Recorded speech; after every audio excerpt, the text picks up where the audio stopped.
UEFA offer long-awaited apology to Liverpool and Real Madrid fans over Paris shambles. UEFA have offered their apologies to Liverpool and Real Madrid fans caught up in the chaos around the Champions League final last weekend. Both clubs have complained of extensive issues in organizing supporters' entry to the ground, the police's handling of the event, and a series of incidents after the match in which complaints of locals initiating fights and muggings have been extensive. On Friday, European football's governing body issued an apology to fans and vowed to learn lessons from the final via an independent review.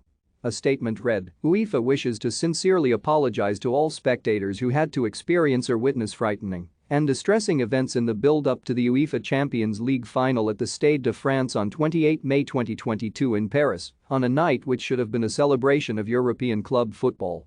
No football fan should be put in that situation, and it must not happen again."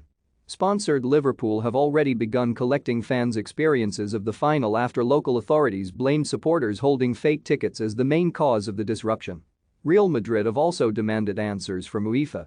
The statement continued, "The independent review, which will be led by Dr. Tiago Brandão Rodrigues from Portugal, aims at understanding what happened in the build-up to the final and determining what lessons should be learned to ensure there is no repeat of the actions and events of that day.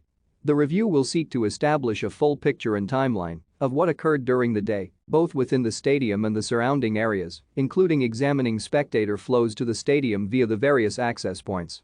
It will also examine all relevant operational plans related to security, mobility, ticketing, as well as others at the discretion of the chairman of the review, and will examine the planning and preparedness of the involved entities for the staging of the final, including at additional sites such as the Liverpool FC and Real Madrid CF fan meeting points.